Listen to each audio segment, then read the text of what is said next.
National Weather Service has issued Tornado Watch number 116, effective until 8 a.m. Eastern Daylight Time.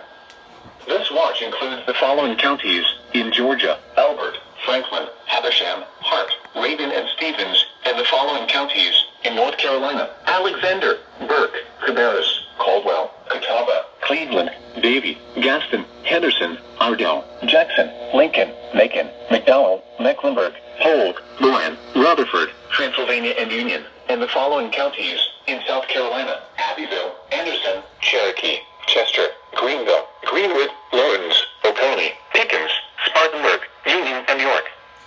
Remember, a tornado watch means the conditions are favorable for the development of severe weather, including tornadoes, large hail, and damaging winds, in and close to the watch area.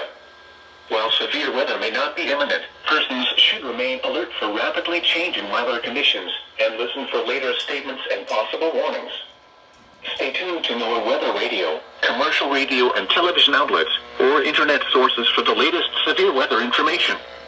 Repeating, Tornado Watch number 116 has been issued from 1:50 a.m. Eastern Daylight Time until 8 a.m. Eastern Daylight Time for the following counties in Georgia: Albert, Franklin, Habersham, Hart, Rabin, and Stevens, and the following counties in North Carolina: Alexander, Burke, Cabarrus, Caldwell, Catawba, Cleveland, Davie, Gaston, Henderson, Ardell, Jackson, Lincoln, Macon, McDowell, Mecklenburg, Polk, Luan, Rutherford, Transylvania, and Union, and the following counties in South Carolina: Abbeville, Anderson, Cherokee, Chester, Greenville, Greenwood, Lawrence, Oconee, Pickens, Spartanburg, Union, and York.